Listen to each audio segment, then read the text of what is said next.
இன்றைய உலகில் நாடுகளின் சக்தி வெறும் இராணுவத்தால் மட்டுமல்ல, வர்த்தக பாதைகளை யார் கட்டுப்படுத்துகிறார்கள் என்பதாலும் தீர்மானிக்கப்படுகிறது. உலக பொருளாதாரம், எண்ணெய் விநியோகம், எரிசக்தி பாதுகாப்பு இவை அனைத்தும் சில மிக குறுகிய கடல் வழித்தடங்களை சார்ந்துள்ளன.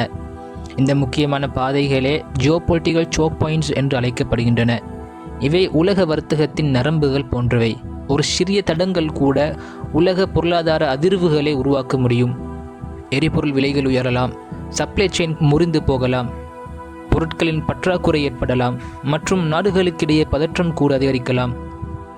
2021ஆம் ஆண்டு சுவேஸ் கனல் சில நாட்களுக்கு முடங்கிய போது உலக வர்த்தகம் முழுவதும் அதிர்ச்சி அடைந்தது. ஒரு கப்பல் சிக்கியதாலேயே ஆயிரக்கணக்கான கப்பல்கள் காத்திருக்க வேண்டிய நிலை ஏற்பட்டது.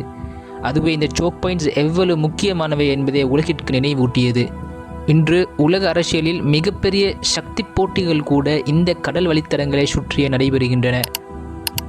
உலகத்தை உண்மையை கட்டுப்படுத்தும் இந்த சோக் பாயிண்ட்ஸ் என்ன? ஏன் அவை இவ்வளவு முக்கியம்? அவற்றில் மிக முக்கிய அபாயகரமானவை எவை? இந்த காணொலியில் நாங்கள் பார்ப்போம்.